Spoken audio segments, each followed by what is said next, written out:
Senhoras e senhores, boa tarde. É com grande satisfação que iniciamos mais uma edição do ciclo de debates O Futuro da Universidade no Brasil, organizado pelo Núcleo de Estudos Avançados da Universidade Presbiteriana Mackenzie. No evento de hoje, o tema abordado será os principais desafios das universidades no Brasil. Primeiramente, gostaríamos de agradecer a presença das autoridades que estão conosco, o chanceler do Mackenzie, reverendo Dr. Robinson Grangeiro Monteiro, o professor Dr. Marco Túlio de Castro Vasconcelos, reitor da Universidade Presbiteriana Mackenzie, o palestrante desta conferência, o reitor da Universidade de São Paulo, professor Dr. Carlos Gilberto Carlotti Júnior, o pró-reitor de graduação, professor Dr. Marcos Nepomuceno Duarte, o professor Dr. Cleverson Pereira de Almeida, pró-reitor de Extensão e Cultura, a pró-reitora de Pesquisa e Pós-Graduação, professora doutora Maria Cristina Trigueiro Veloz Teixeira, o pró-reitor de Planejamento e Administração, professor Dr. Wallace Teske Sabaini, o coordenador do Núcleo de Estudos Avançados, NEA, e moderador desta conferência, o professor Dr. Wilson Toshiro Nakamura. Queremos agradecer também a todos os diretores, coordenadores, professores, bem como todos os membros do MEA e demais participantes que prestigiam este evento. O Mackenzie foi fundado por missionários presbiterianos como uma instituição confessional, cuja missão é educar e cuidar do ser humano, criado à imagem de Deus, para o exercício pleno da cidadania em ambiente de fé cristã reformada. Portanto, iniciamos nossos eventos com um momento devocional de reflexão e oração a Deus, que nesta ocasião será realizado pelo chanceler do Mackenzie, o reverendo Dr. Robinson Grangeiro Monteiro.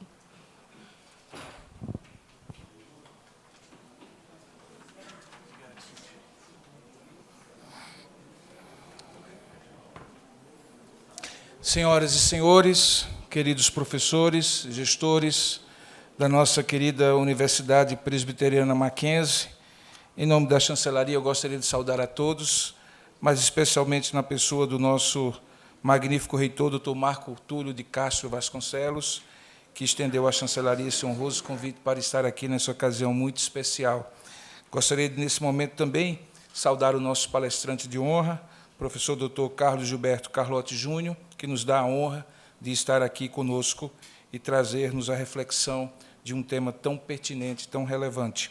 Gostaria também, na pessoa do professor Dr. Marcos Nepomuceno Duarte, pró-reitor de graduação, saudar a todos os pró-reitores, diretores de unidade, coordenadores de curso, coordenadores de programas que estão aqui conosco.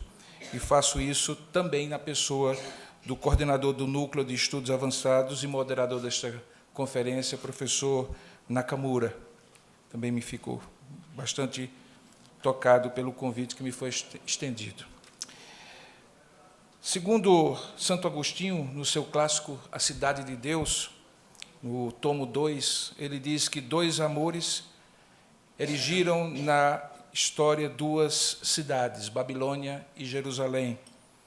Aquela que é o amor de si até chegar ao desprezo de Deus, e esta que é o amor de Deus até chegar ao completo desprezo de si mesmo. Desde os tempos da Grécia Antiga, ensinar com liberdade, com autoridade e relevância, foi sempre revestido de riscos, trazendo, em alguns casos, consequências extremas a quem ousou exercer. Uma das três acusações julgadas procedentes e que motivaram a condenação do filósofo Sócrates, por exemplo, foi a de corromper a juventude, além de não adorar aos deuses da cidade e introduzir novos deuses. Em sua maiêutica, pelo qual deseja dar à luz ou parir o conhecimento em seus alunos, por meio daquelas perguntas que induziam os discípulos a questionar os conhecimentos estabelecidos e descobrir as verdades por si mesmos, o filósofo levava-os a se questionarem sobre ideias tidas por verdadeiras simplesmente por causa do costume de considerá-las como inquestionáveis.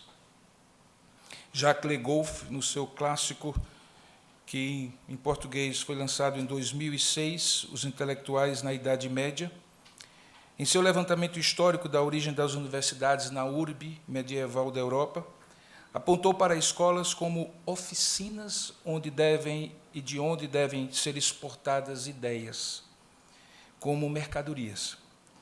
Sobre esse canteiro urbano, falava Le Goff, o professor acompanhava com ímpeto igual a um produtor, ao artesão, aquele que era o seu grande objeto de devoção, o estudante. Paulatinamente, a partir daí, consolidou-se a compreensão de que as ideias fomentadas nas universidades significavam, para além delas mesmas, o poder de influenciar os urbani, os que eram da urbis, o que motivou justamente, segundo Le Goff, a retirada das universidades dos lugares onde elas estavam na urbe, para outros lugares fora da cidade. Daí o lugar onde atualmente as universidades estão localizadas ser chamadas de campus, ou campi, no latim, terreno aberto e sem utilidade, diferentemente daqueles que eram chamados de agri ou ager, que é um terreno cultivável.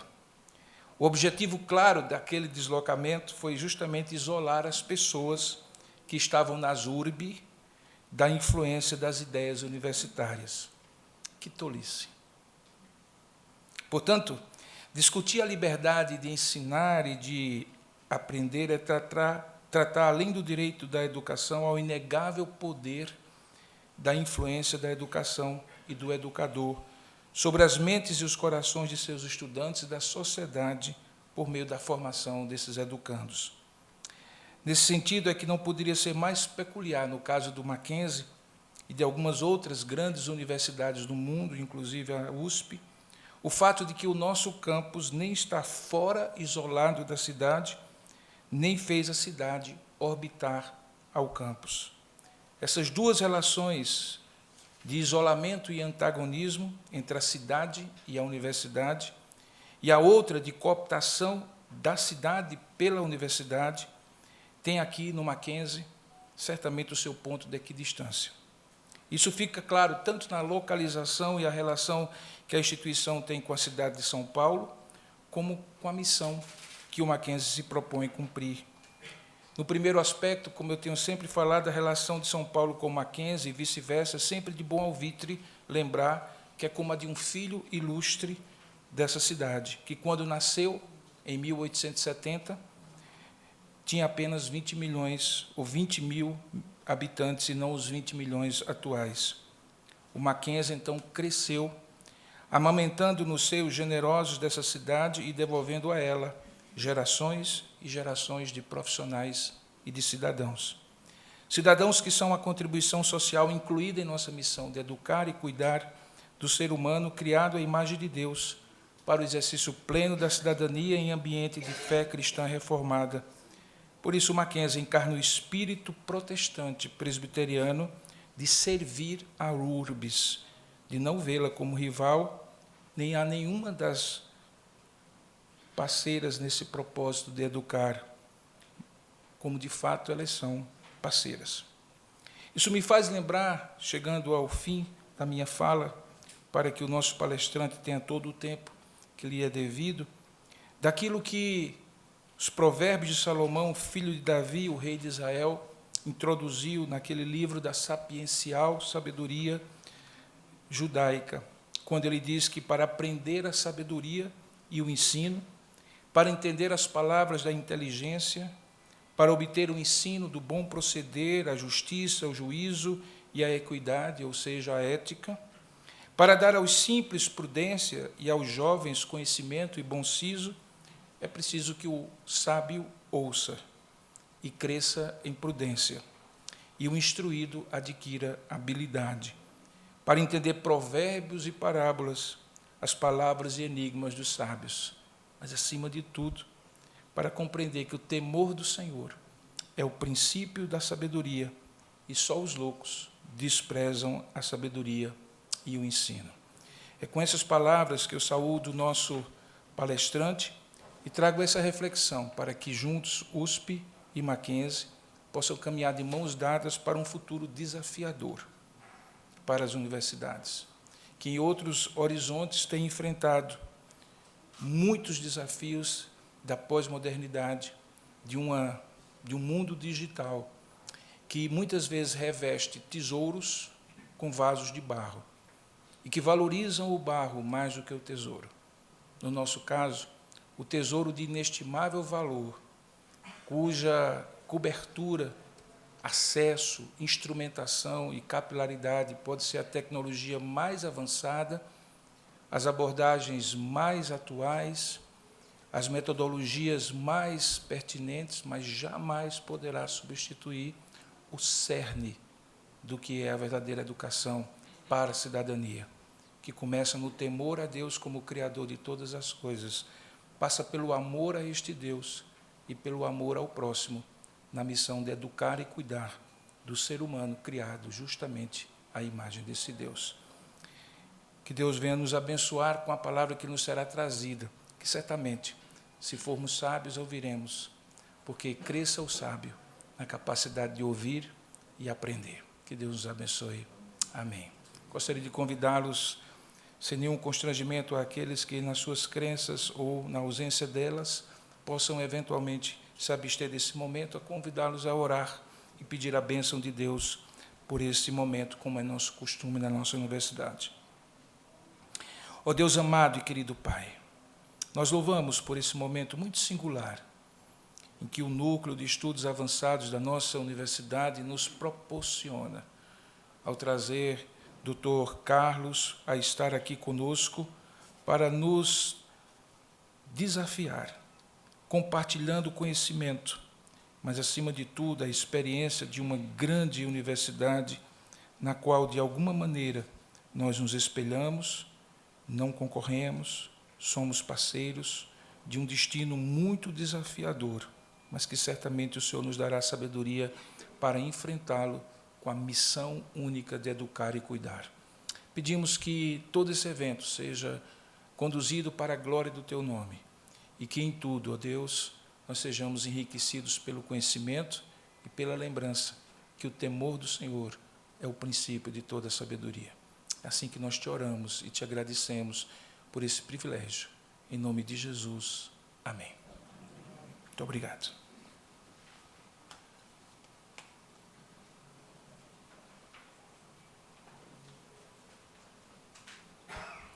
Convidamos para realizar a sua saudação o coordenador do Núcleo de Estudos Avançados, o professor Dr. Wilson Toshiro Nakamura.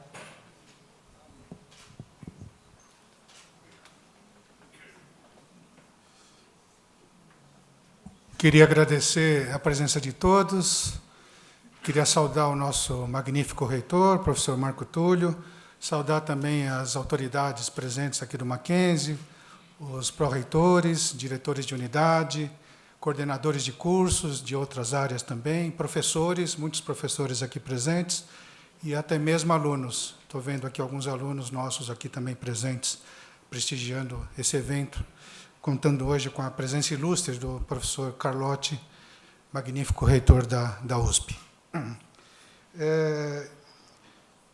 Eu só queria dizer para vocês que o NEA, o Núcleo de Estudos Avançados, tem organizado, ao longo do tempo, ciclos de palestras e debates, tratando de temas de interesse nacional e internacional. E, mais recentemente, nós temos priorizado temas relacionados ao futuro da universidade no Brasil, haja vista as mudanças tecnológicas, as novas demandas do mercado, da sociedade, que afetam diretamente as nossas atividades. Então, é por isso que nós hoje convidamos o reitor da USP para estar tratando desse assunto, dos desafios das universidades no Brasil, hoje e no futuro. E muito obrigado, professor Carlotti, pela sua presença. A USP é uma grande parceira do Mackenzie, temos muitos professores do Mackenzie que são parceiros de professores da USP. A relação do Mackenzie com a USP é muito forte. Muito bem, então, com isso eu passo a palavra para o cerimonial. Obrigado.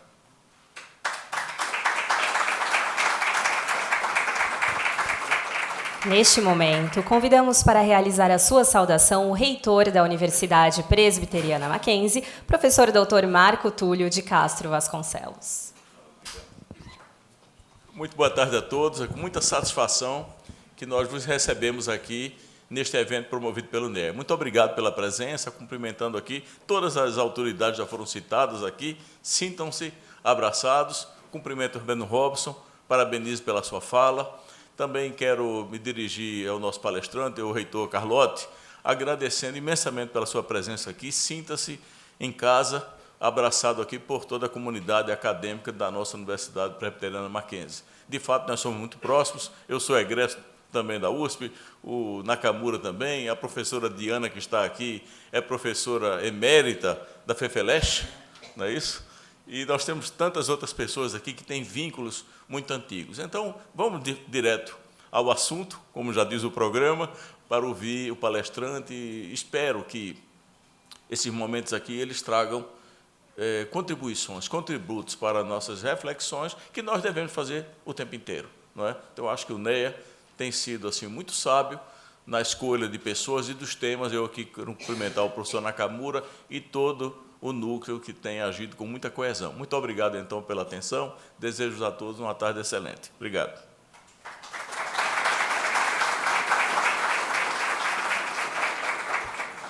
Senhoras e senhores, encerrada a parte institucional, iniciaremos a palestra Os Principais Desafios das Universidades no Brasil. E, para isso, convidamos o mediador desta conferência, o professor Dr. Wilson Toshiro Nakamura, coordenador do NEA, da Universidade Presbiteriana Mackenzie, para apresentar ao palestrante com a breve leitura de seu currículo, bem como conduzir os trabalhos deste evento.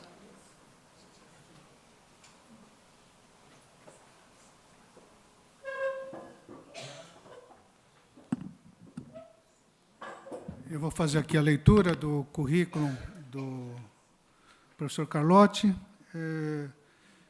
O professor Carlotti é médico formado pela Faculdade de Medicina de Ribeirão Preto, da USP, em 1983, especialista pela Sociedade Brasileira de Neurocirurgia, é mestre e doutor pela Faculdade de Medicina de Ribeirão Preto, membro da Academia de Ciências do Estado de São Paulo, a CIESP, e pesquisador Produtividade 1C do CNPq. E foi também pró-reitor de pós-graduação da USP de 2016 a 2022. Realizou estágios no Hospital Foch, em Paris, em 1992, e é pós-doutorado no Arthur and Sonia Labat Brain Tumor Research Center, Sick Children, no Canadá, em 1999, onde mantém vínculos científicos permanentes. É professor titular do Departamento de Neurologia da Faculdade de Medicina da USP, possui linhas de pesquisa translacionais e relacionadas aos tumores do sistema nervoso e epilepsias, e participa de consórcios internacionais de pesquisa. Como pró-reitor de pós-graduação, incentivou a excelência da formação dos discentes e da produção científica, manteve interações constantes com a CAPES, CNPq e FAPESP, participou de mudança regimental em 2018, introduziu ferramentas quantitativas e qualitativas para a gestão dos programas, coordenou a aprovação de programas de internacionalização da CAPES para a USP Print, expandiu o programa de dupla titulação, firmando acordos globais com a universidade, criou comissão para aperfeiçoamento das atividades didático-pedagógicas de discentes e docentes, propôs iniciativas para a equidade de gênero e estimulou os programas a realizarem políticas afirmativas de inclusão étnico-raciais, e, além disso, coordenou ações durante a pandemia para mitigar prejuízos pessoais e acadêmicos, como a prorrogação de prazos de depósitos, disciplinas e defesas realizadas com mediação digital, e ações junto a agências de fomento nacionais e do Estado de São Paulo para a prorrogação de período de bolsas e de prazos. e atualmente é professor titular do Departamento de Neurologia da Faculdade de Medicina da USP, diretor da Divisão de Neurocirurgia do Hospital das Clínicas da Faculdade de Medicina da USP e reitor atualmente. Então, chamo aqui à mesa o professor Carlotti.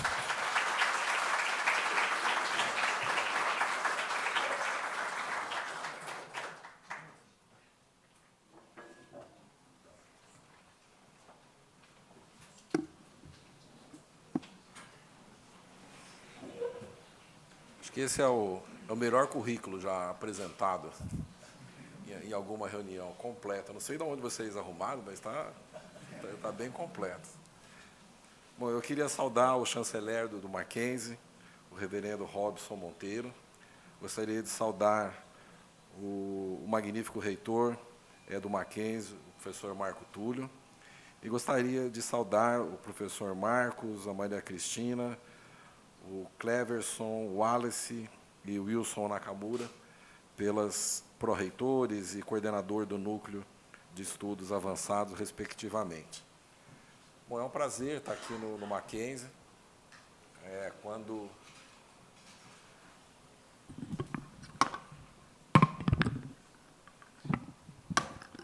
tá ruim o som, é isso? Não, mas tá verdinho aqui.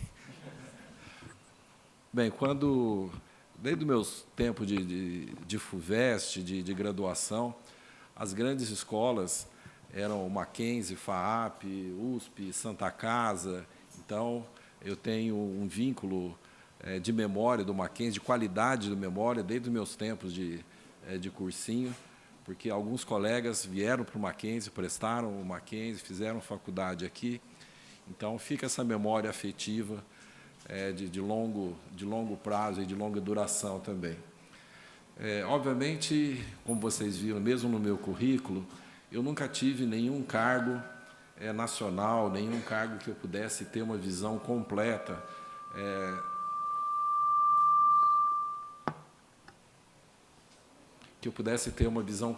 do sistema educacional brasileiro. A minha experiência é na Universidade de São Paulo. Fiz algumas participações, principalmente na CAPES, pelo fato de ser pró-reitor de pós-graduação por um longo período, foram 6 anos. Mas eu vou comentar alguma coisa com vocês sobre essa minha experiência de gestão, de ter tido diretor de unidade, ter sido pró-reitor e agora reitor, e vou tentar colocar as ações que nós temos feito na universidade como uma visão que nós temos da universidade que pode ser extrapolado para outras situações. Tá? Obviamente, eu não tenho nenhuma pretensão de dizer o que é melhor, de dizer o que é verdade, mas eu tenho pretensão de mostrar aquilo que a gente realmente tem feito e naquilo que a gente acredita e vir aqui aprender com vocês também. Eu quero, depois dessa palestra, fazer um tour aqui pelo Mackenzie para poder assimilar o que vocês estão fazendo aqui para levar para a Universidade de São Paulo. Eu acho que nós estamos num estado privilegiado. Eu acho que o estado de São Paulo, mesmo quando a gente considera um cenário internacional, eu acho que é uma situação única no país, porque nós temos um financiamento adequado do sistema, nós temos uma agência de fomento que muitas vezes ela tem um orçamento até maior do que a instituição federal. Muitas vezes a FAPESP é maior do que o CNPq. Agora, com os fundos nacionais, eles estão melhorando o orçamento do CNPq, mas algumas vezes a FAPESP ainda supera esse valor. E nós temos um sistema público, nós temos um sistema privado muito bem consolidado em São Paulo, que eu acho que nós poderíamos fazer mais do que nós estamos fazendo. A minha percepção é que falta um pouquinho de organização global no Estado para que nós pudéssemos dar um salto a mais. Então, eu gostaria e eu vou falar isso no Conselho Estadual de Educação nas próximas semanas, aí, que eu tenho uma visita lá. Eu acho que nós deveríamos fazer um grande acordo dentro do Estado de São Paulo, com todas as instituições, para que nós pudéssemos entregar para todos os jovens do Estado de São Paulo uma formação, seja no ensino superior, tradicional, seja no ensino profissional, seja em outras atividades, para que 100% dos nossos alunos do ensino médio tivessem uma formação adequada para continuarem as suas carreiras. Eu acho que, se nós não conseguirmos fazer isso no Estado de São Paulo, ninguém vai conseguir. Então, seria muito bom se nós atuássemos em conjunto, obviamente, sob uma supervisão do governo do Estado, para que nós pudéssemos fazer essas tarefas que eu vejo em muitos países, em muitos estados americanos, por exemplo, na Califórnia, o sistema da Califórnia, eu acho que é muito interessante, o sistema do Texas também. Então, nós poderíamos, não no bom sentido da palavra, copiar esse sistema, estudar esses sistemas para tentar reproduzir aqui em São Paulo. Eu acho que é um dos problemas que eu vejo no Brasil, quando nós criamos qualquer coisa de ensino superior, nós imaginamos uma universidade de pesquisa. E é uma universidade de pesquisa que é muito cara.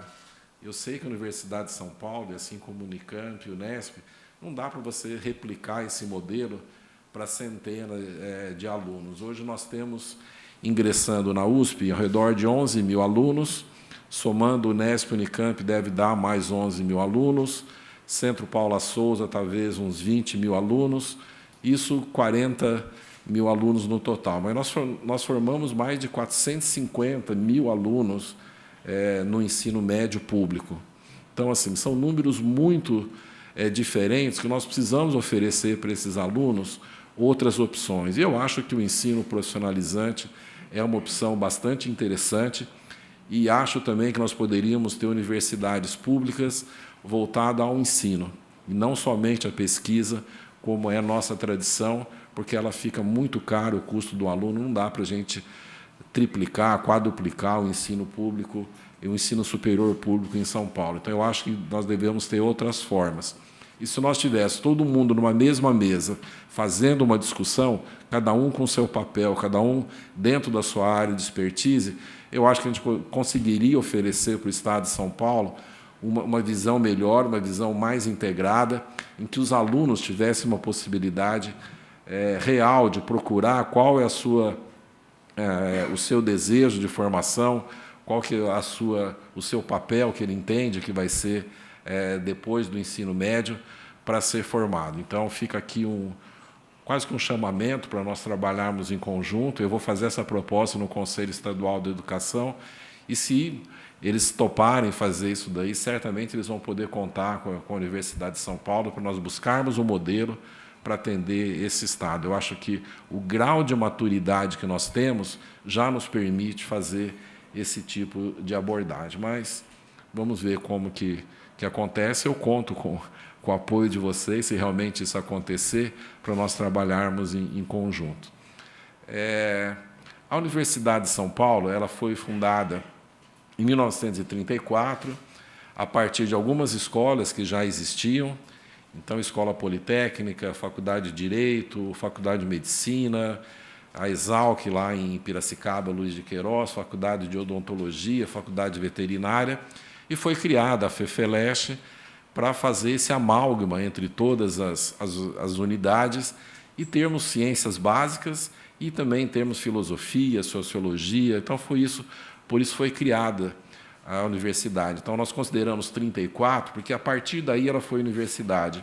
Antes disso, nós tínhamos escolas profissionalizantes isoladas. Então, a mais antiga é a Faculdade de Direito, acho que é 1826, 1827, fundada por Dom Pedro I, mas nós consideramos o 1834.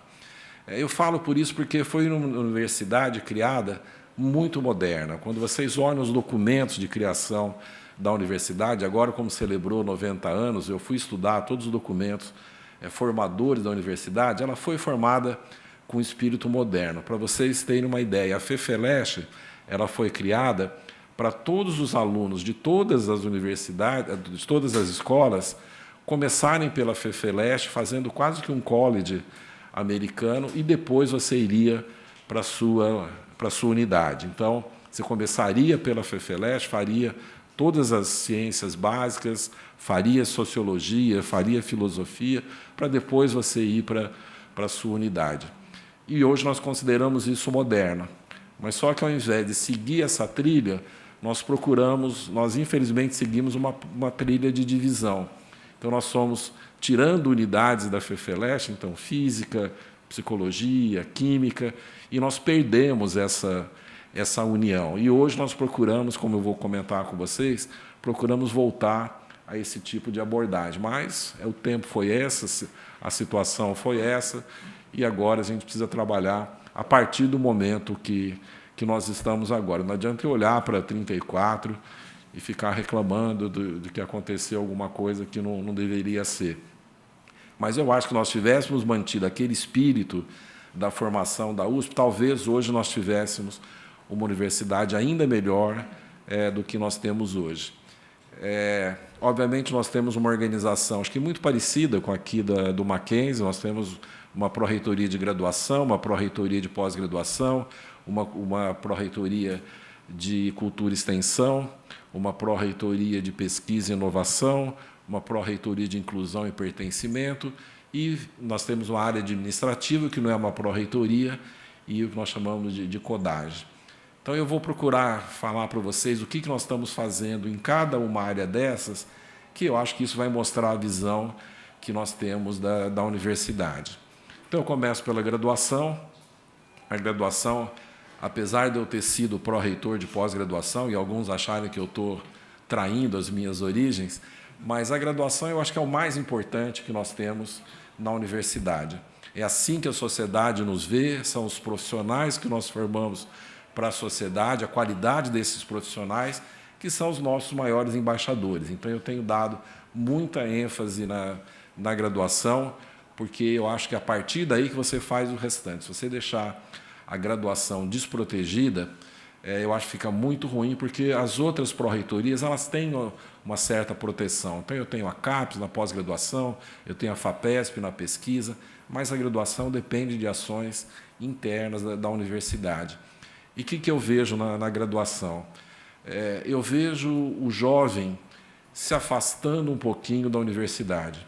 Eu vejo o jovem preocupado em fazer um curso curto, de curta duração, para entrar no mercado de trabalho, e ele acha que a universidade tem uma formação muito longa, tem uma formação que não pode dar algumas habilidades que ele vai querer fazer no mercado de trabalho, e teve uma mudança muito grande nos jovens. Eu tenho 2 netinhos, uma netinha e uma netinho, e ainda estava conversando com a Sofia agora, que é a mais novinha. Vovô, eu quero ser youtuber quando eu crescer. Aí fui falar com o Leonardo, que tem 7 anos. Léo, o que você quer? Não, vovô, eu quero ser youtuber também. Ele falou os nomes lá, eu não guardei dos youtubers que eles querem ser, mas ninguém quer se fazer como eu tinha essa idade. Eu queria ser médico, eu tinha amigos que queriam ser engenheiros, mas essa meninada mudou muito, e nós precisamos estar atentos a essa mudança para nós não ficarmos descolados. Uma estrutura acadêmica, uma estrutura universidade, sem conversar com esses jovens. Então, nós precisamos apresentar as nossas universidades como sendo um caminho importante para eles trilharem e que vai dar qualidade de vida, vai dar empregabilidade, vai dar qualidade das ações que eles vão ter com a sociedade. Então, eu acho que isso me parece uma ação bastante importante que nós precisamos fazer dentro da universidade, atrair esses jovens para a universidade. Só para dar um exemplo, que eu não falo com orgulho, a USP tem 11.500 vagas, mais ou menos. Esse ano nós temos 300 vagas não preenchidas na universidade. Então, muito provavelmente, nós não estamos oferecendo todos os cursos que os alunos gostariam, porque senão nós teríamos 100% de preenchimento. Acho que não tem sentido uma universidade pública não ter o preenchimento completo das suas vagas. Então, é uma discussão interna que nós estamos identificando curso por curso, qual que é a relação candidato-vaga para aquele curso, a nota de corte daquele curso, o que está acontecendo, para um curso chegar ao final, chamei todo mundo da lista e ninguém quer fazer aquele curso. Então, nós precisamos adequar ao desejo dos jovens, ao desejo da sociedade, aquilo que nós queremos ofertar, o que nós precisamos ofertar. Nós temos na universidade pública, eu não sei como funciona nas outras universidades, Marco, mas nós temos muito um defeito que nós achamos que a sociedade precisa, nós criamos um curso sem saber se aquilo realmente é necessário para a população. Então, eu acho que isso vem acontecendo nos anos, não vou dizer que é generalizado, não é isso, mas nós precisamos nos atentar a isso daí. Então, tornar a universidade mais atrativa. O que a gente precisa tornar a universidade mais atrativa? O primeiro que nós estamos fazendo é diminuir a carga horária em sala de aula. Eu acho que é um exagero nós exigimos para um aluno, entra às 8 horas da manhã, sai às 6 horas da tarde, segunda a sexta, e ainda eu dou outra tarefa, mais alguma coisa para ele fazer. Acho que nós precisamos diminuir esse horário. Quando nós fizemos o Ciências Sem Fronteiras, acho que vocês devem ter ouvido o professor Jorge Guimarães, que era o coordenador do programa, dizendo que o que mais marcou a vinda dos nossos alunos é isso. Eles vinham falando, eu tenho 13, 14 horas de aulas por semana em sala de aula e outras atividades. E aqui nós queremos 40 horas em sala de aula. Então, nós estamos procurando diminuir essa carga horária e programar outras atividades fora da sala de aula. Quando nós conversamos com egressos, e nós fizemos algumas reuniões com grandes egressos da universidade, e eles falavam, olha, o que eu me lembro da minha formação na faculdade era a atividade que eu fiz fora da aula. Então, é aquele concurso que tinha na Poli para fazer qual carrinho andava mais longe a partir de uma ratoeira. Lembro que esse era um exemplo de um grande CEO da Natura. Quer dizer, eu sei que tem o cálculo 1, o cálculo 2, física 1, física 2, física avançada, física básica, mas nós precisamos dar aos alunos essas outras atividades fora de sala de aula para que eles complementem a sua formação e eles tenham uma visão do mundo real e não somente aquilo que a gente quer ensinar em sala de aula.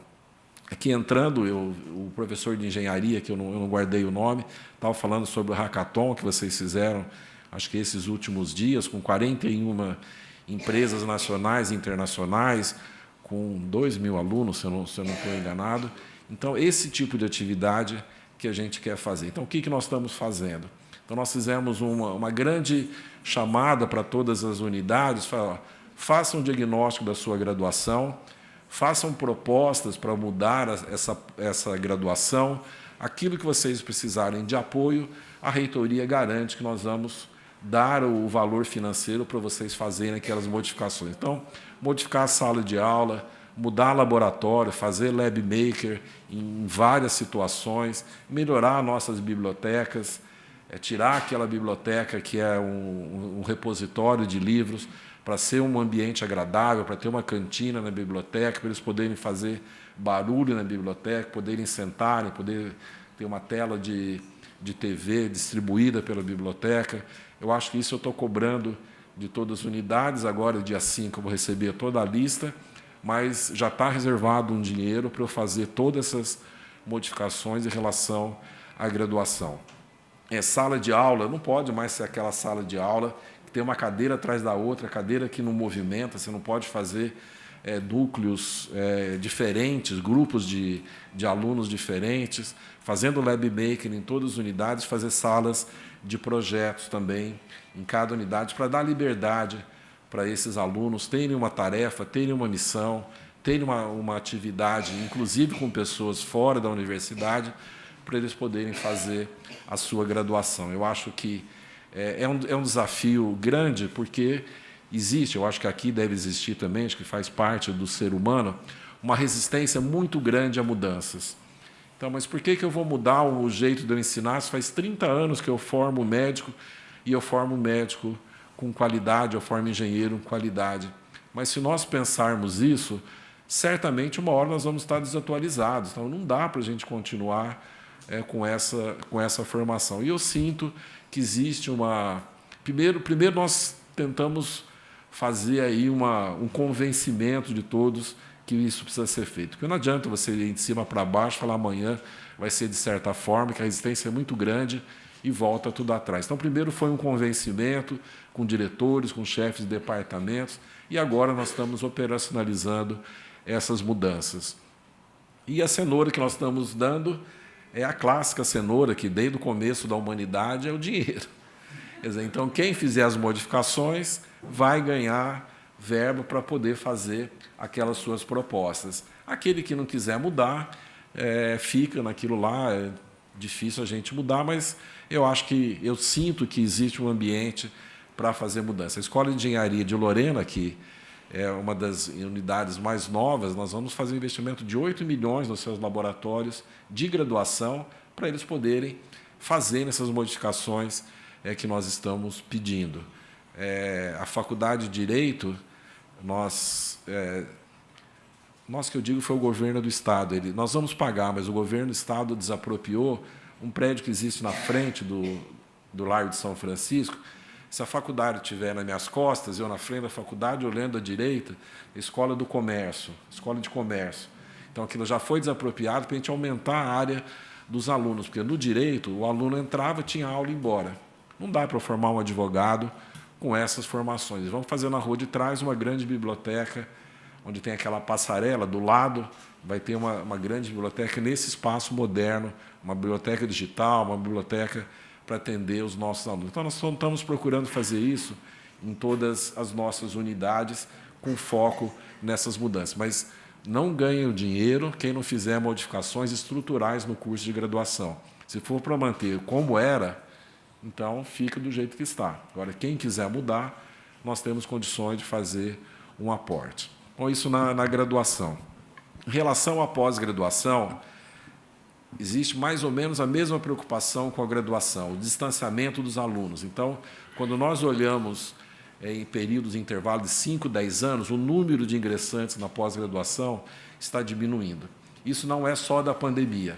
Já vinha diminuindo e continua. Não é uma queda abrupta, mas você percebe que existe uma diminuição. E eu acho que é a mesma coisa, quer dizer, a falta de interesse do jovem em fazer a pós-graduação. Então, nós precisamos oferecer uma pós-graduação também mais atrativa e com mais qualidade para esses jovens. Então, qual que é a nossa proposta?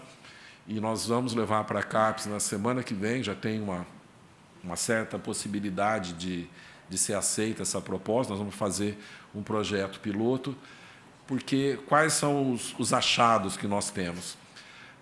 Isso é na USP, mas se repete no Brasil. Tá? Se você olha os dados nacionais, são muito parecidos com o da nossa universidade.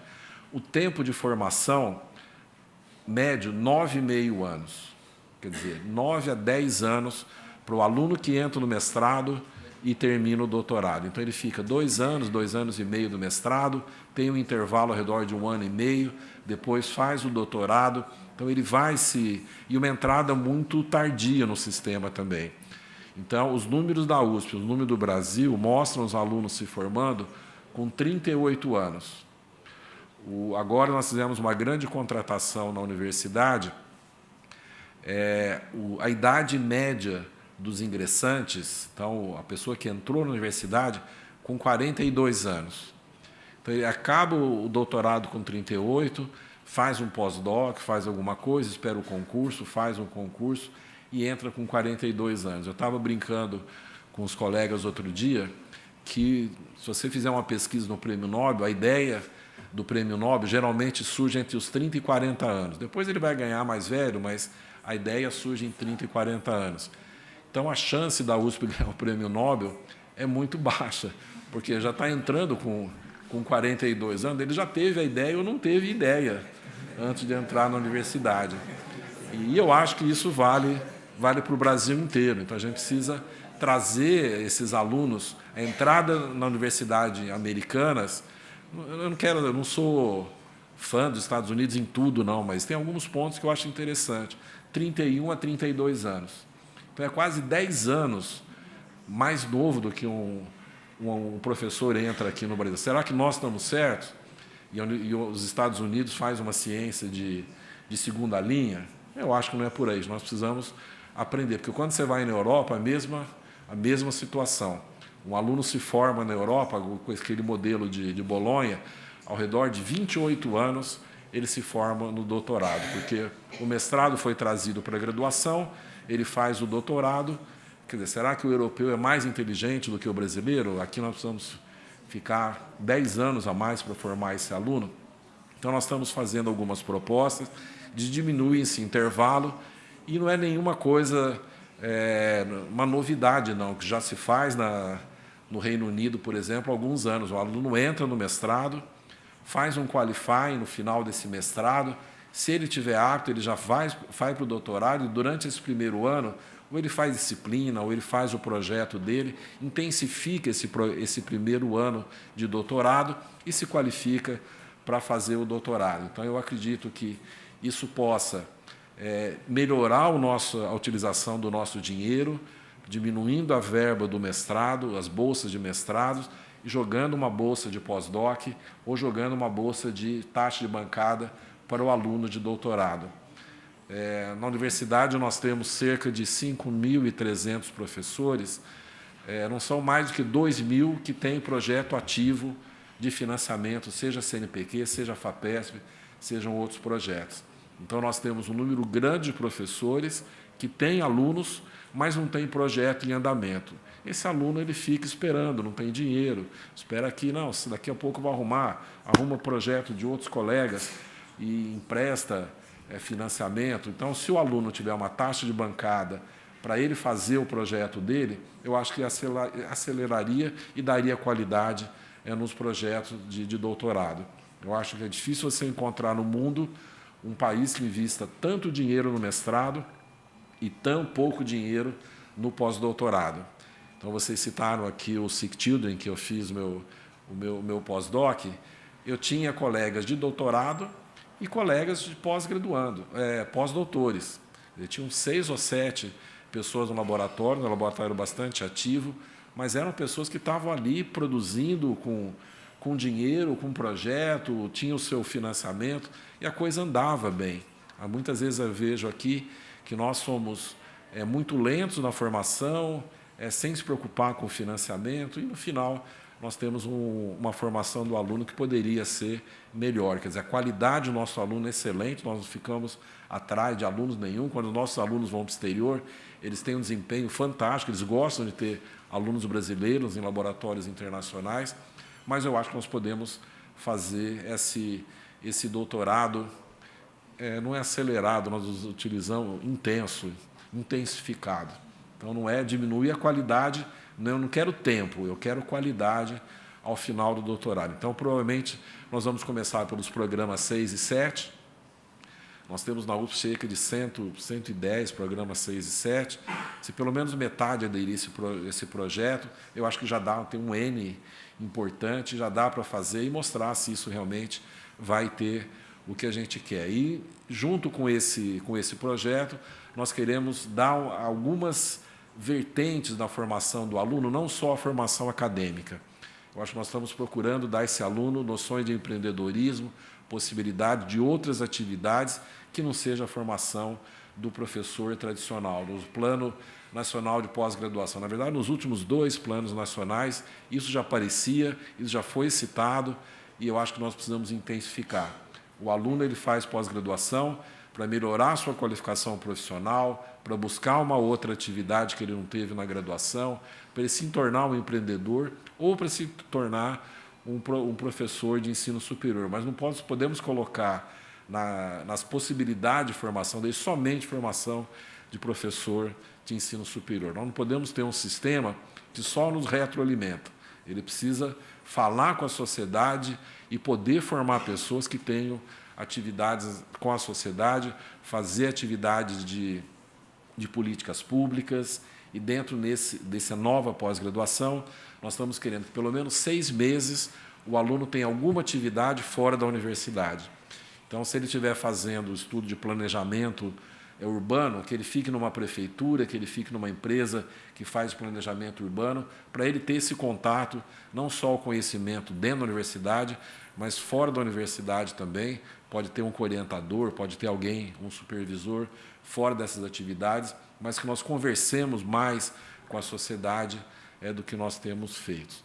Bom, em relação à pesquisa e inovação, a USP tem uma tradição bastante considerada em pesquisa, produzimos cerca de 20% da produção nacional, produzimos 17 mil papers por ano, mas eu acho que falta aproximar essa produção com uma melhora real da sociedade. A sociedade precisa enxergar que esses 17 mil papers por ano colaboram com a melhoria de qualidade de vida dos paulistas e dos brasileiros. Então, a ideia nós criamos dentro da Pró-Reitoria de Pesquisa, introduzimos um pró-reitor adjunto de inovação. Então, agora, a Pró-Reitoria de Pesquisa e Inovação. E nós estamos trabalhando para criar ambientes dentro da universidade para facilitar esse contato com a sociedade. Então, nós praticamente duplicamos o número de spin-off ou de startups que nós estamos fazendo na universidade.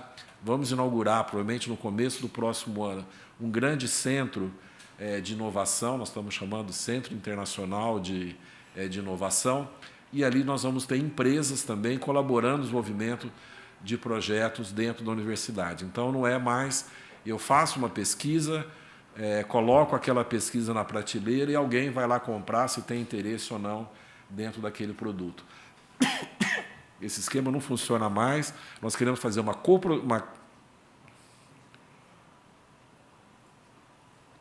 cocriação junto com a empresa para nós podermos transferir rapidamente esse conhecimento para um produto, para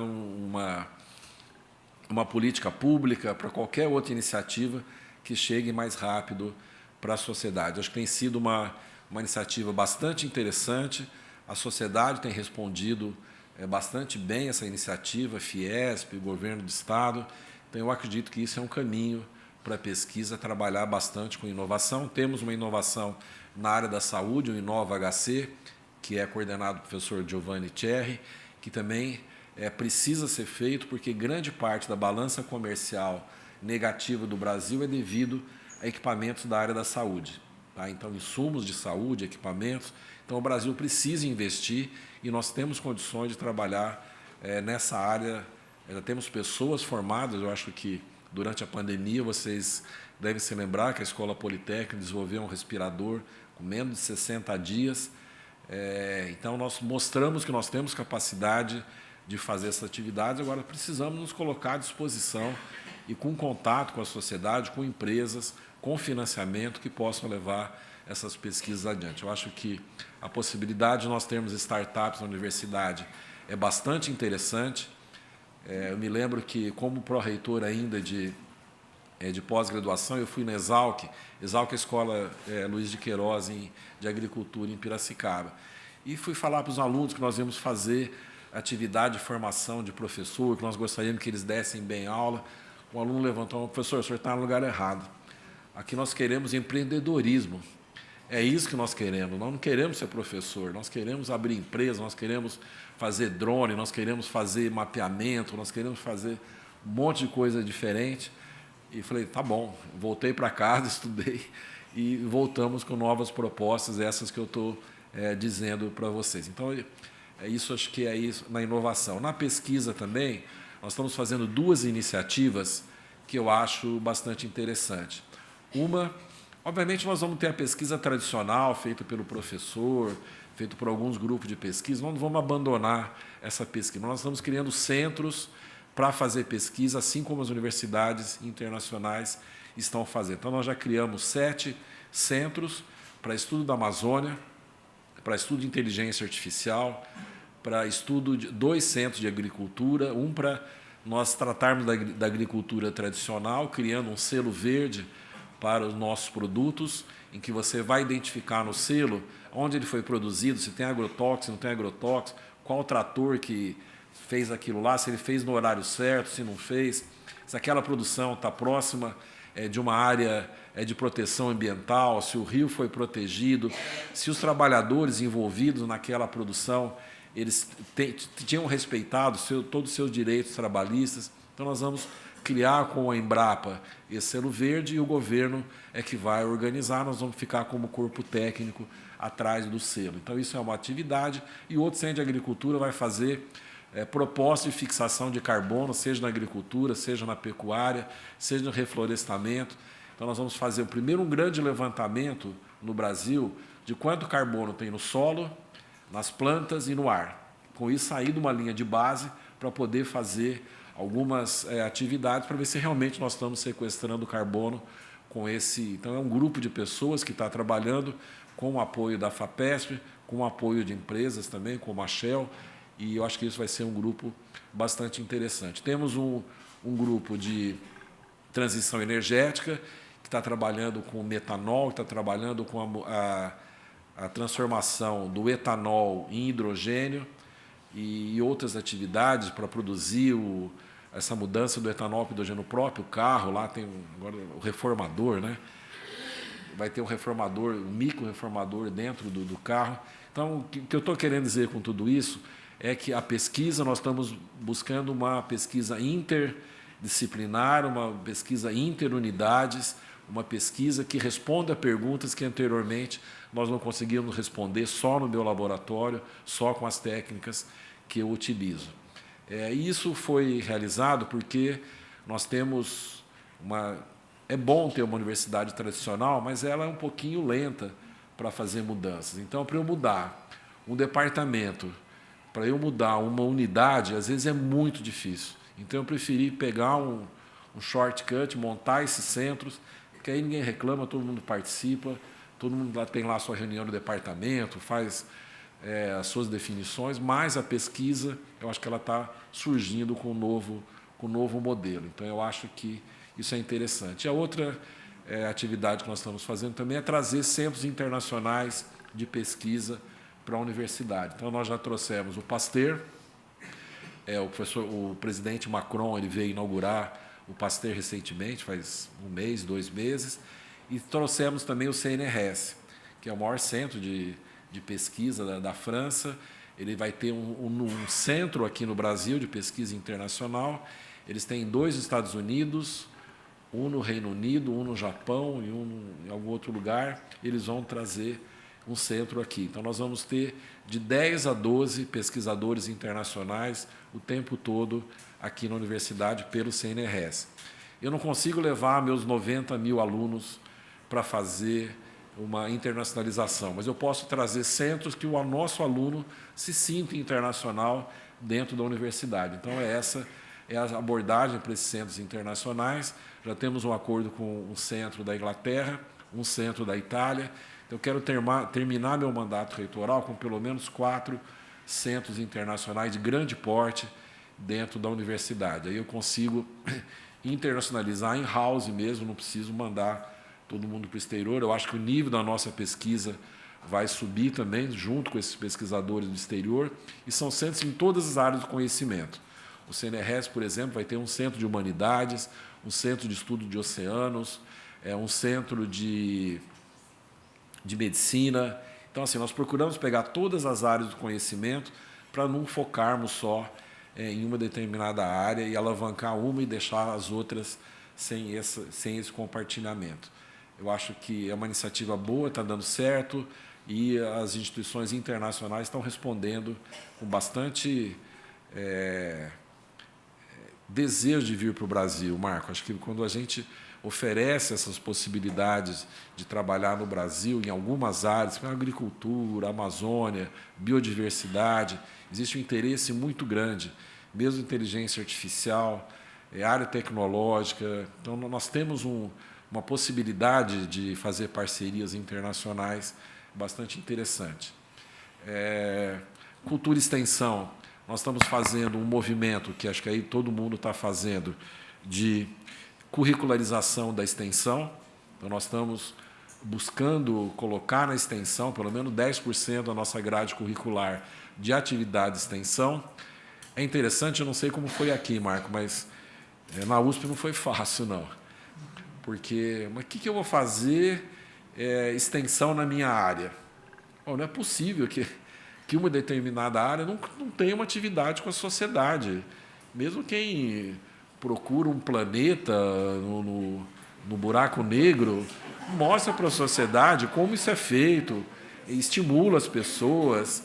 Então, isso nós vencemos uma parte inicial de resistência, mas não é fácil, eu repito. E muitas coisas que nós já fazemos já são extensão, mas as pessoas não identificam como extensão. Então, esse prédio que nós conseguimos para a Faculdade de Direito é para fazer extensão ali, quer dizer, o aluno nosso não pode ter uma aula com o ministro Lewandowski, com o ministro Alexandre de Moraes, e depois não ter nenhuma atividade com as suas... Tudo bem, são grandes professores, eles vão sair letrados da faculdade, mas eu tenho uma atividade com a sociedade também. Eu preciso atender alguém, eu preciso dar alguma atividade para esses alunos fora da sala de aula, aulas magnas na Faculdade de Direito.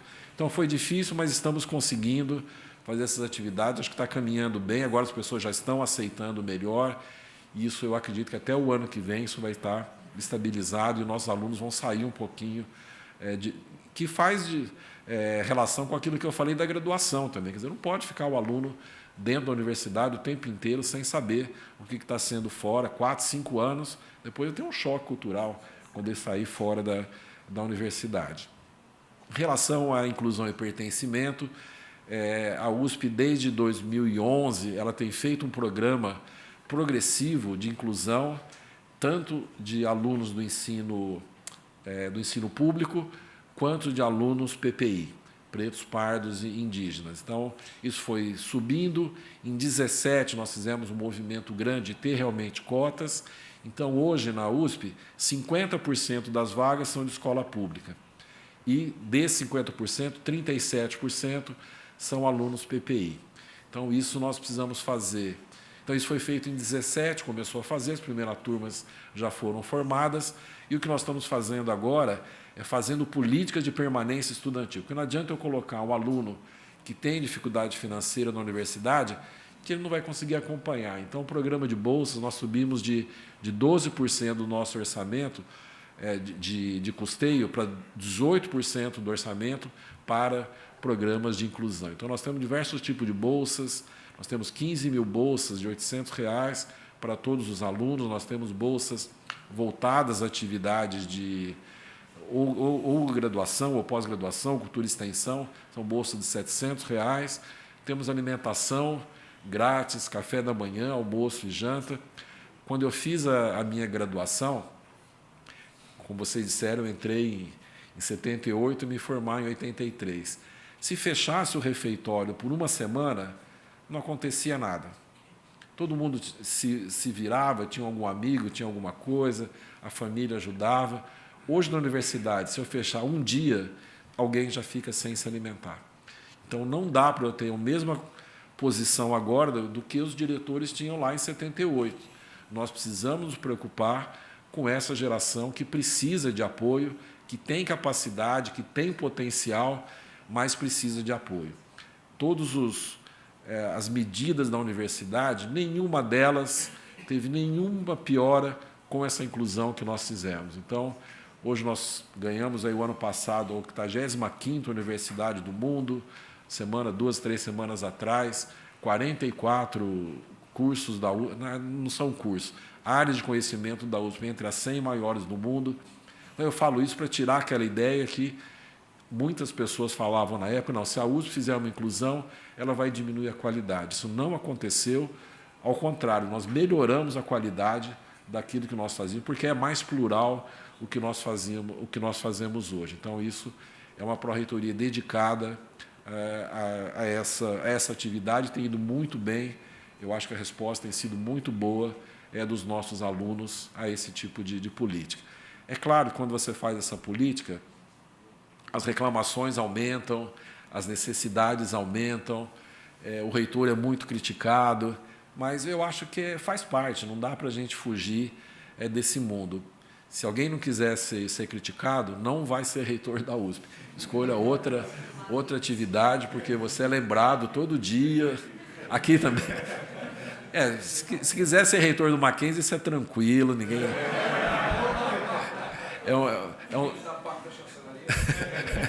É um céu de brigadeiro. Mas eu acho que tem sido muito bom e tem sido esse estímulo da sociedade, nós fazemos essa política, eu acho que tem sido bastante favorável e nós pretendemos seguir essa trilha, aumentando mais a nossa capacidade de fazer essa inclusão. O vestibular nós modificamos o ano passado, nós temos 3 entradas na USP. Nós temos a FUVEST tradicional, que eu fiz lá desde 78. Depois nós fomos para o Enem em 2013, 2014, e o ano passado nós fizemos o Provão Paulista. Então a FUVEST é ampla concorrência, mas tem também a cota de escola pública. No Enem é metade escola pública, metade ampla concorrência. E no Provão Paulista, obviamente, todo mundo é de escola pública, então nós ficamos 1.500 alunos pelo Provão Paulista, 1.500 pelo Enem e 8.000 e alguma coisa pela FUVEST. Então isso são os nossos ingressos. Agora nós estamos estudando e eu particularmente me envolvi muito nessa proposta do Provão Paulista, porque eu quero aproximar a universidade do ensino público. Quando eu fiz lá em 78, no Antônio Mota, em Ribeirão Preto, minha classe tinha uns 40 alunos. Pelo menos 30 entraram na USP. Ou na medicina em Ribeirão, ou na engenharia de São Carlos, ou no ITA, ou na Poli, ou na medicina aqui em São Paulo.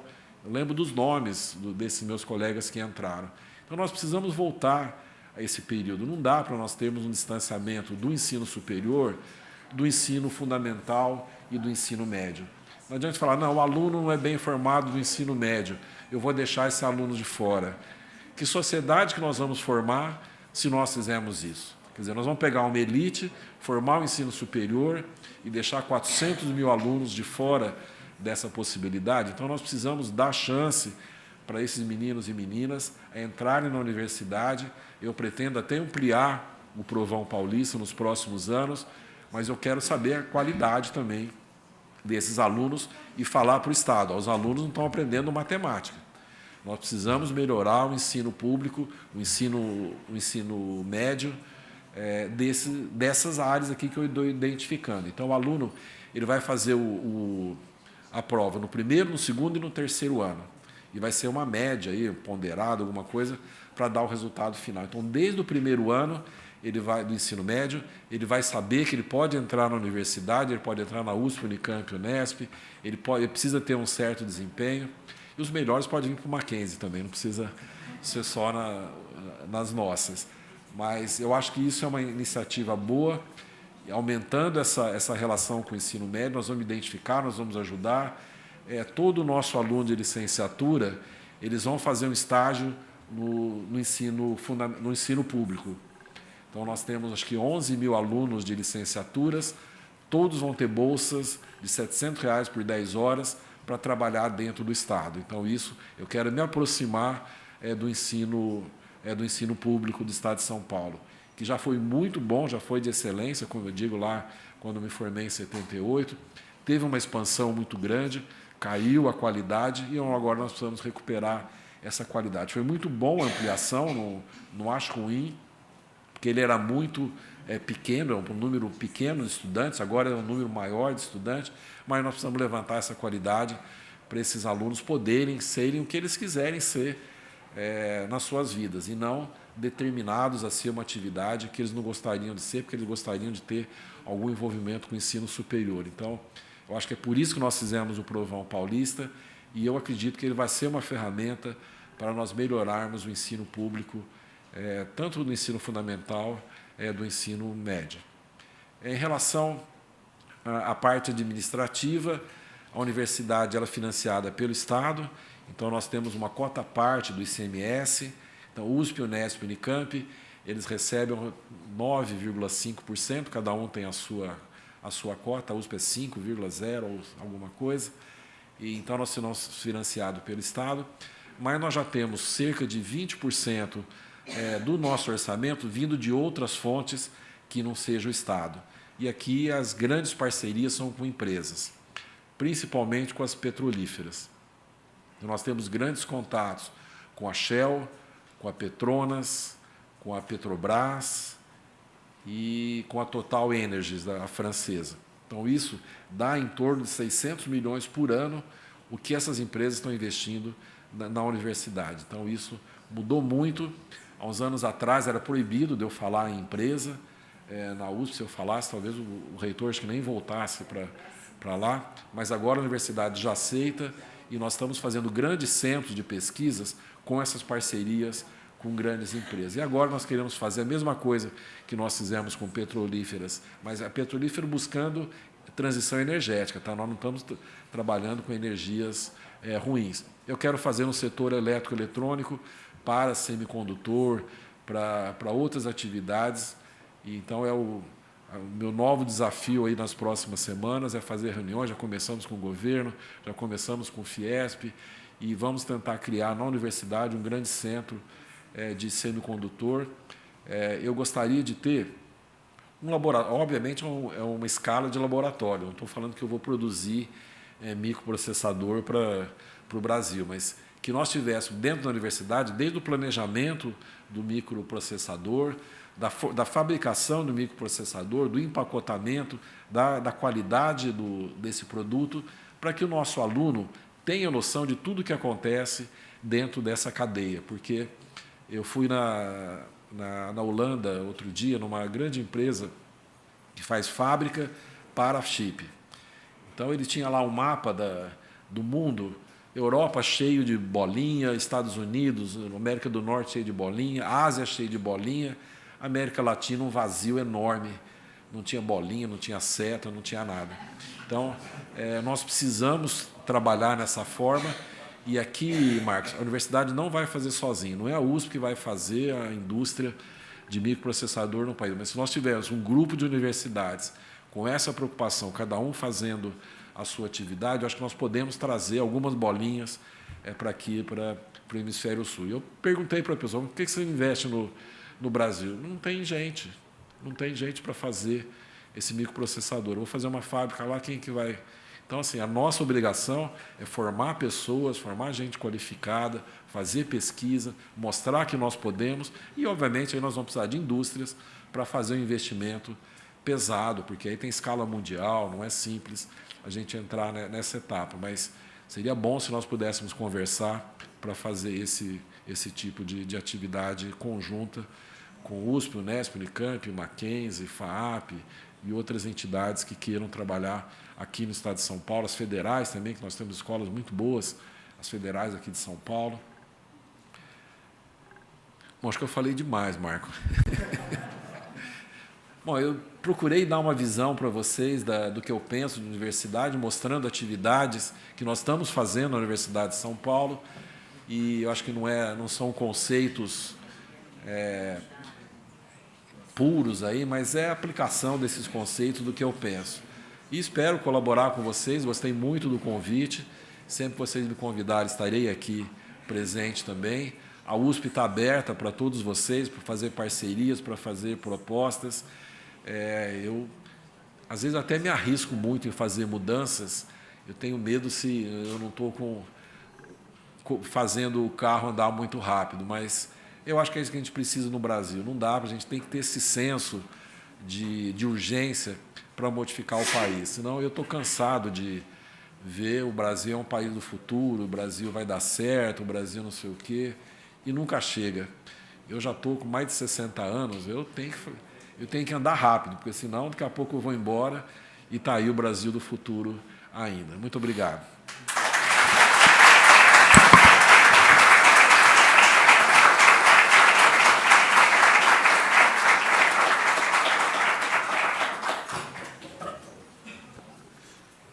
Muito obrigado, professor Carlotti, pela excelente palestra.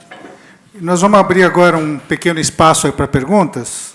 Temos aí alguns minutos a mais aí para perguntas que poderão ser feitas pela plateia. Mas eu vou abrir aqui a sessão de perguntas. Eu vou perguntar para você, o professor Carlotti. Eu vou focar mais na questão aí dos cursos de graduação.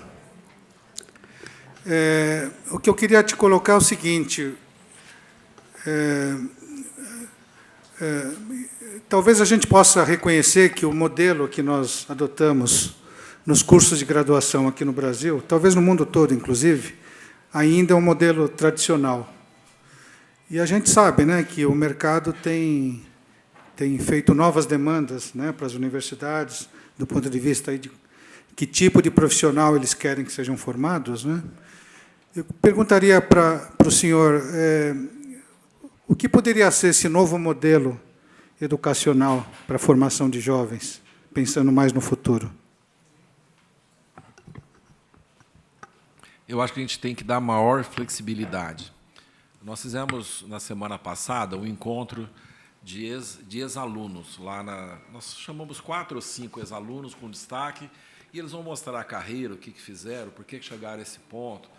Então, era um professor, era um aluno que se formou na Faculdade de Direito, aí ele queria trabalhar com redes sociais, com informática. Então, ele foi aprender na FEFELESH, depois ele aprendeu no IME, aprendeu na Poli, e aí ele foi sair para o mercado. Então, ele pôde, na graduação dele, ele fez faculdade de Direito, mas não se limitou à faculdade de Direito, foi buscar conceitos no IME, foi buscar conceitos na FEFELESH, na Escola Politécnica, e hoje ele é um dos mais destacados aí, pessoas de redes sociais. Ele ajuda alunos a se desenvolverem nas redes sociais. Então, assim, é fantástico. Aí o outro aluno que se apresentou, a mesma história. Ele se formou no Direito, foi buscar na Poli, foi buscar eu não lembro da outra, e hoje ele é professor da Faculdade de Direito, mas trabalhando em inteligência artificial na área do Direito. Se nós temos o nosso aluno tradicional do Direito, ele nunca iria trabalhar em inteligência artificial. Então, isso deu possibilidade. Agora, se eu colocar esse aluno 40 horas dentro de sala de aula, ele não vai poder fazer isso. Então, nós precisamos fazer uma programação que ele possa ter liberdade, buscar outras formações, porque o aluno que faz Direito, quando eu fiz lá em 78, ele queria ser advogado, juiz ou promotor. Hoje não, hoje eles querem outras atividades. É direito internacional, direito econômico, direito de informática, de rede. Então, mudou a cabeça dos nossos alunos. E nós precisamos acompanhar essas mudanças. Eu acho que é isso, dar mais atividade, formar para coisa que nós não sabemos, eu sei que é um jargão, mas é a verdade, quer dizer, nós estamos formando alunos para profissões que nós não sabemos que profissões vão ter daqui a 5 anos. Alguém imaginava que youtuber ia ser uma profissão há 4, 5 anos atrás?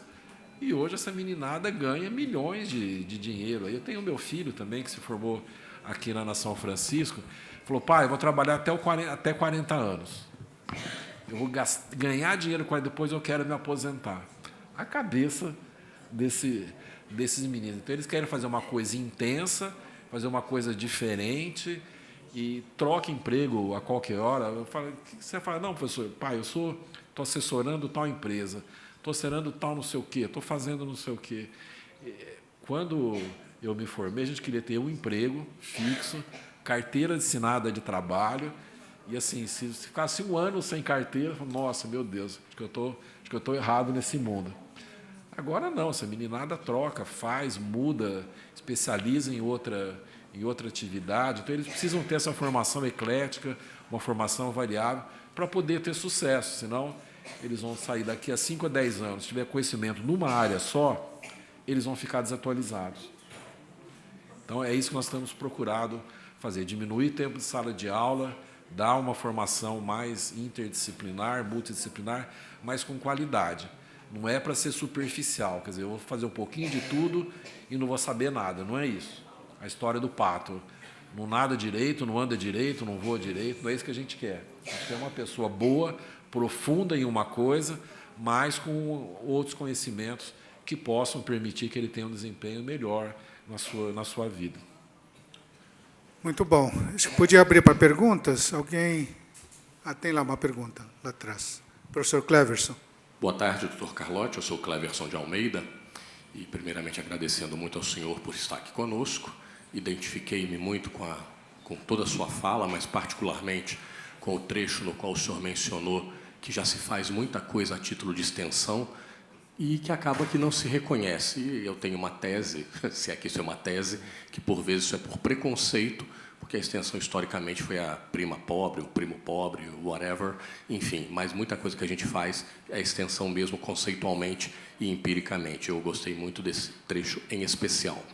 E quando a gente está aqui a considerar os desafios da educação superior nesse país, e sendo o senhor da área médica, eu me permito perguntar ao senhor, se o senhor tem uma opinião formada e pode compartilhar conosco, sobre a proliferação de cursos de medicina no país e também sobre a proliferação dos cursos em educação à distância, porque, pelo que a gente lê e pelo que a gente se informa, nos dois cenários estamos nos tornando talvez o único país do mundo, tanto nessa oferta, não é, de cursos de medicina, o que já acontece para direito, e também no modelo, no chamado modelo de educação à distância, que parece-nos que não há qualquer outro paralelo no planeta.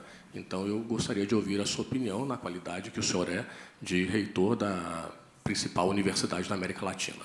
Muito obrigado. Quando nós vamos olhar indicadores para saber o número de médicos necessário no Brasil, é muito difícil definir, porque quando você vai fazer comparação internacional, o modelo de saúde no exterior é muito diferente do que nós temos no Brasil.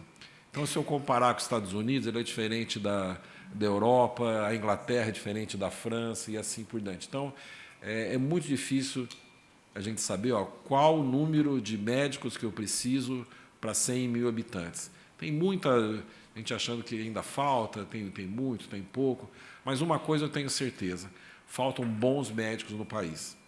Então, boas escolas, eu acho que precisam ser abertas. Bons profissionais, nós estamos precisando muito. Eu acho que todos vocês já tiveram alguma urgência, que vocês foram em algum pronto-socorro, e vocês viram como vocês estão sendo tratados. Muitas vezes é um interno, é um residente de otorrino que está atendendo um infarto agudo do miocárdio e assim por diante. Então, bons médicos nós estamos precisando. Então, eu não tenho dúvida que boas escolas precisam ser abertas. Recentemente, nós aprovamos na USP um curso de medicina em Bauru. Mas, para fazer isso, nós primeiro fui no hospital. Nós conseguimos, do hospital, do Estado, fazer o financiamento do Hospital das Clínicas de Bauru. Depois é que nós fomos atrás de criar a medicina. Então, esse aluno vai ter acesso à atenção primária, atenção secundária, atenção terciária, e vai ser bem formado, eu tenho certeza. Então, esse aluno eu acho que preciso. Agora, nós temos muitas escolas, aí eu não tenho conhecimento, porque eu nunca tive um cargo federal ou alguma atividade em Conselho Federal de Medicina, alguma coisa assim, mas me parece que nós temos algumas escolas, ou muitas escolas, sem essa qualificação que eu estou dizendo.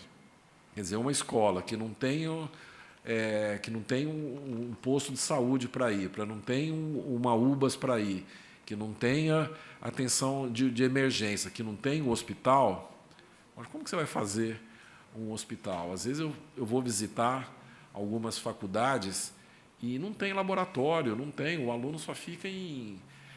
Outro dia eu estava no avião e tinha uma propaganda, até tirei uma foto e coloquei no grupo de diretores. Era um aluno de medicina com esse óculos 3D tendo aula. Quer dizer, você precisa ver o paciente, precisa examinar, você precisa ver a ausculta, palpar abdômen, palpar só com óculos. E acho que é uma agressão, né? Tudo bem, você pode ter até uma atividade 3D, mostrar anatomia, eu não sou contra a modernização, não. Mas aquilo lá dava a impressão que, olha, você vem aqui, era um ensino à distância, acho que nos 2 primeiros anos era um ensino à distância, e mostrava um óculos 3D. Quer dizer, não dá, né? Se eu faço uma propaganda de medicina, o cara fala, tem posto de saúde, tem hospital, tem isso, tem aquilo.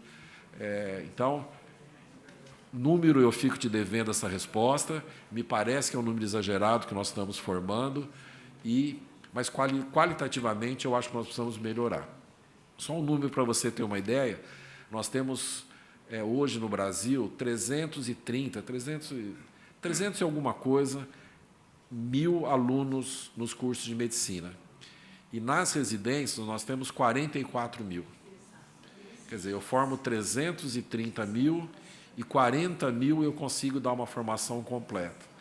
Então, tem alguma coisa errada nessa conta. E para quem é da área médica sabe que sem a residência médica é difícil você ser um médico completo. Não dá para você ser... Eu fiquei 5 anos na residência para fazer neurocirurgia e quando eu formei não sabia tudo, não. Demorei ainda uns 10 anos para fazer. Não, eu opero qualquer coisa que eu precisar operar de neurocirurgia.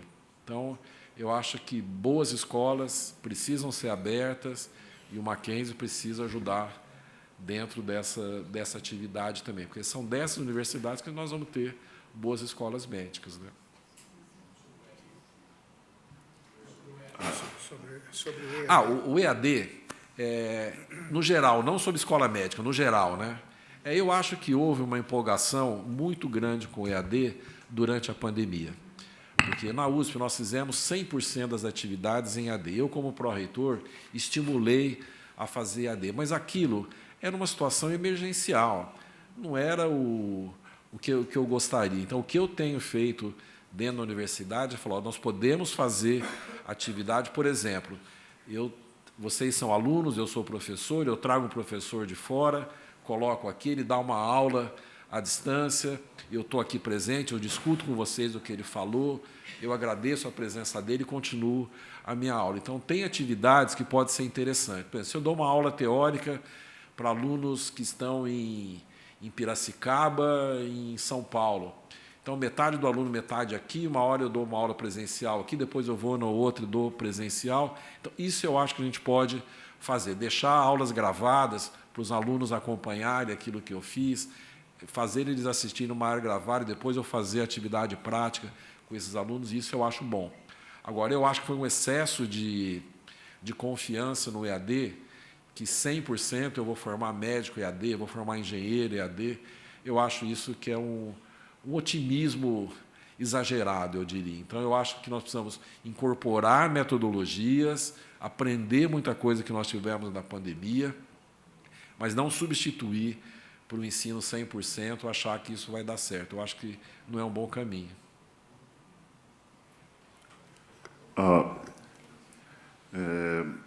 O meu nome é Toró de Souza, eu sou professor da Escola de Engenharia.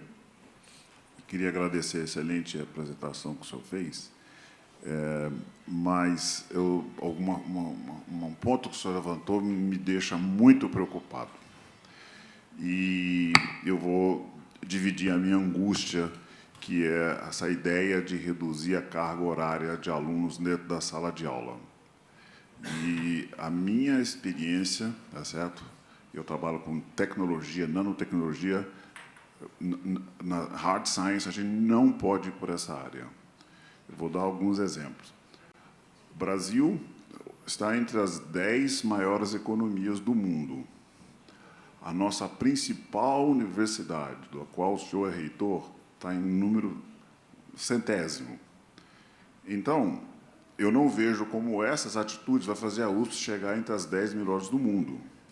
Se você pega o tempo de doutoramento de Harvard, MIT, então sempre as 5 primeiras, é de 8 a 10 anos, não de doutoramento, da graduação, levando a graduação até terminar o doutorado. 8, 10 anos. O sistema inglês, você pode fazer com menos tempo, mas entre 6 e 11 anos. Nos Estados Unidos, entre 8 e 11 anos, graduação mais doutorado, que é mais ou menos o tempo que a gente tem no Brasil. Com graduação, mestrado, doutorado. Não, o nosso tempo é muito maior. A média? A média nacional e média da USP. Nós estamos formando doutor no Brasil e na USP, porque eu fui checar os dois números. Eu sou membro da comissão para discutir o Plano Nacional de Pós-Graduação e eu recebi todos os dados. Nós estamos formando o doutor com 38 anos. Então, ele entra com 18 anos na graduação, vai formar com 38 anos, são 20 anos de formação. O tempo médio da pós-graduação no Brasil e na USP, eu não sei os dados de vocês devem ter os dados, é de 10 anos. Você fala, não, o mestrado em 2, o doutorado em 4. Não é. O mestrado ele fica 2 a 3 anos, porque 2 é na hora do depósito, depois defende, depois não sei o quê. Aí ele fica, em média, 1,4 anos entre o mestrado e o doutorado. Aí depois ele faz o doutorado, aí já é um tempo mais fixo, em torno de 5, 6 anos. Então, ele entra com ele termina com 38 anos. Na USP, um professor entra com 42 anos. Fizemos agora 500 concursos, 400, 500 concursos na USP. Ele está entrando muito tarde. Então, eu acho que, nos Estados Unidos, um professor entra nas universidades com 31, 32 anos, porque ele terminou o doutorado com 28. Europa é a mesma coisa. Na Alemanha, fiz essa pergunta, na verdade, Berlim, qual que é a idade dos formandos de vocês do doutorado? 28 anos. É isso mais ou menos que você comentou. É só pegar o Bolonha e fazer, que vai dar mais ou menos 28. Então, eu acho que nós temos uma situação que eu vejo que, no exterior, ela é mais intensa. Quer dizer, a pessoa não fica aqui um ano, como eu vejo na USP, um ano discutindo como vai fazer, que não vai fazer, que não tem dinheiro para fazer a tese, não tem dinheiro para fazer a dissertação, e vai indo, não, você volta daqui a pouco, eu vou ver se eu arrumo dinheiro, e o aluno vai ficando ali, ele vai perdendo tempo de formação. Nos Estados Unidos, ou no Canadá, onde eu fiquei, eu não via ninguém esperando verba, ninguém esperando nada. O menino entrava num dia, ou menina entrava num dia, já fazia o experimento, já tinha que fazer, fazia, e a coisa ia andar. Então, eu acho que nós precisamos ser mais intenso nessa formação. Não é diminuir qualidade, não é diminuir nada. Se um aluno consegue na Europa, consegue nos Estados Unidos, por que não consegue no Brasil? Porque nós vamos ficar 20 anos formando um aluno. E na sala de aula, o fundamental precisa ser dado, precisa continuar a ser dado. Não estou dizendo para diminuir a formação teórica do aluno, mas nós exageramos, nós repetimos. Ele tem a matéria no primeiro ano, depois, eu vou dar na minha área, ensino DNA no primeiro ano, ensino DNA no segundo, ensino DNA no terceiro. Quer dizer, eu estou repetindo a mesma coisa para aquele aluno. Então, se eu ensinar uma vez DNA e colocar para ele fazer experimento de DNA, fazer isolamento, fazer replicação, não seria melhor ir no laboratório onde está fazendo carticel, saber como que eu corto o DNA, como que eu faço? Mas não, eu fico ensinando a teoria do DNA no primeiro, DNA no segundo, DNA no terceiro. Aí no sexto ano eu falo, não, vou fazer uma revisão de DNA e mais DNA. Então, assim, é nisso que eu acho. Nós precisamos otimizar, não é desqualificar e nem simplificar uma coisa complexa, não é isso. Mas eu acho que nós podemos ir além e diminuir um pouquinho o horário de dentro de sala de aula e fazer outras atividades que ele possa aprender mais do que ele fez lá. Agora, assim, eu nunca fiz engenharia, pode ser que na engenharia, em uma determinada área, não faça sentido o que eu estou dizendo. Mas eu acho que, no geral, eu acho que faz.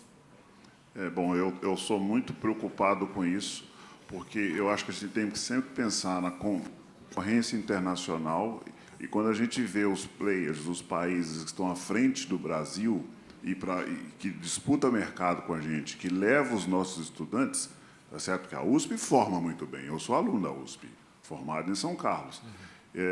Eu fico sempre preocupado, a gente tem essa discussão aqui na universidade, e eu sou radicalmente contra essa tendência de diminuir a carga horária, porque isso vai afetar, ela deve ser otimizada, mas reduzida, principalmente em formação básica. A gente vai formar técnicos e não pessoas que pensam. Essa é a minha preocupação. Mas essa minha proposta vai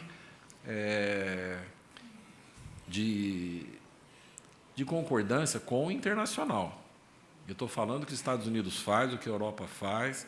Eu falei no começo, eu não estou fazendo uma jabuticaba, não. Nós estamos olhando a experiência de outros países e tentando ir nesse caminho. Se você olhar o número de países que têm universidades entre a 85ª, o número não é grande.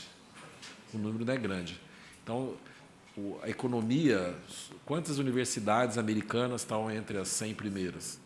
Sei lá, 40, 50, e aí depois você começa a pingar as outras. Então, eu acho que é olhar boas experiências internacionais, se espelhar nessas experiências e ter vontade de mudar, né? Porque senão nós vamos ficar fora desse mundo internacional. Eu vejo assim. Sem querer tolher a oportunidade de uma última pergunta, porque já são quase 4 horas, podemos abusar do reitor Carlos, senão ele não volta aqui. Né? Mas se não há, temos... Por favor, ladies first. Por favor. Primeiro eu quero parabenizar o professor Carlotti, também venho de lá, trabalhei com o professor Milton na Clínica Médica todo esse tempo. E a minha pergunta para o senhor hoje, falando principalmente nessa questão da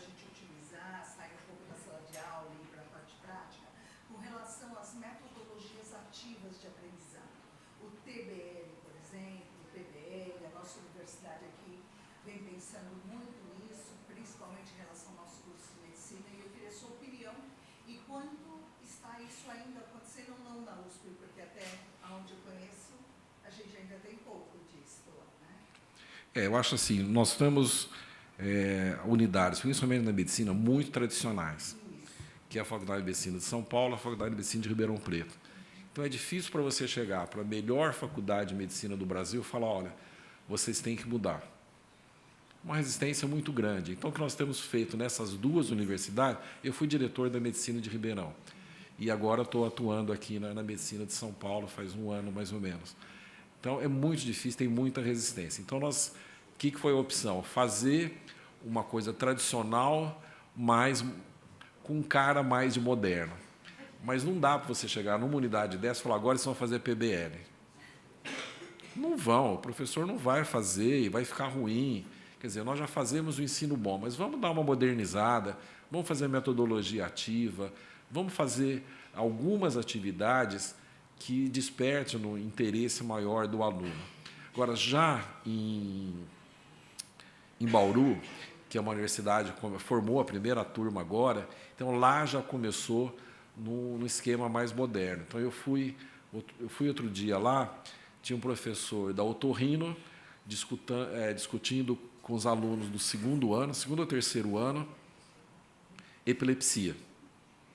Então, assim, fortemente, e o aluno sabia de tudo, é a minha área de atuação, eu comecei a fazer perguntas, os meninos afiados em epilepsia, acho que muito mais do que quando eu estudei epilepsia lá no terceiro ou quarto ano. Então, eu acho que os alunos respondem bem, os alunos de Bauru, uma escola nova, eles estão entrando em todas as residências no país, entraram em São Paulo, entraram em Ribeirão, entraram em outros estados, então eles estão sendo bem formados com esse esquema proposta mais moderna, mas não podemos também tirar a Faculdade de Medicina de São Paulo falando, agora vocês vão mudar toda, porque não vai, não adianta eu tentar fazer. Então, é ir tentando modernizar onde você pode, e aonde você começa do zero, aí já dá para você ser mais ousado. Só complementando, seria uma iniciativa interessante, principalmente quando a gente se depara com o dilema do número de médicos formados e as vagas de residência, né? Está existindo todo um movimento com a Coreme para melhorar o número de vagas, etc. e tal. E um profissional mais voltado para a atenção primária, né? Porque a gente tem uma atenção muito hospitalocêntrica, muito mais assim. Então, voltado para o SUS e atenção primária. Talvez essas metodologias ativas coloquem os nossos alunos preparados para as poucas vagas de residência que a gente ainda tem. Eu acho mais difícil o médico generalista do que um especialista. Porque o especialista, você estuda aquilo ali, você sabe aquilo ali, se alguém te pergunta, você fala, não, isso aqui não é comigo. Agora, o médico generalista e o médico emergencialista, ele precisa saber de tudo e bem. Porque não dá para você errar um diagnóstico ou no pronto-socorro você deixar um paciente morrer porque você não fez diagnóstico ou sua conduta foi errada. Então, esse tipo de profissional é mais difícil de ser formado, ele precisa ter mais cuidado, e só que, infelizmente, no Brasil, esse médico generalista, o GP na Inglaterra, ficou como médico segunda classe. Eu não sou especialista, mas não é muito mais difícil você ter esse profissional. Agora, tem barreiras, tem salário, sei lá, um especialista, ele ganha 200, 300 mil, o médico generalista 13 mil, eu nunca vou conseguir mudar a cabeça dos meninos e falar, não, vocês vão ser generalista e vocês vão deixar de ganhar 300, eu estou exagerando, não é? 300 são alguns poucos que ganham, mas...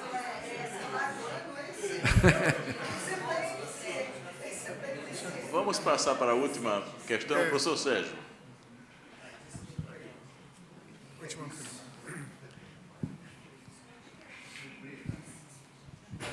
Boa tarde, meu nome é Sérgio. Até anotei a pergunta para ser bem objetivo e retomando aquilo que o professor Cleverson disse, em EAD não como uma metodologia, mas como uma modalidade.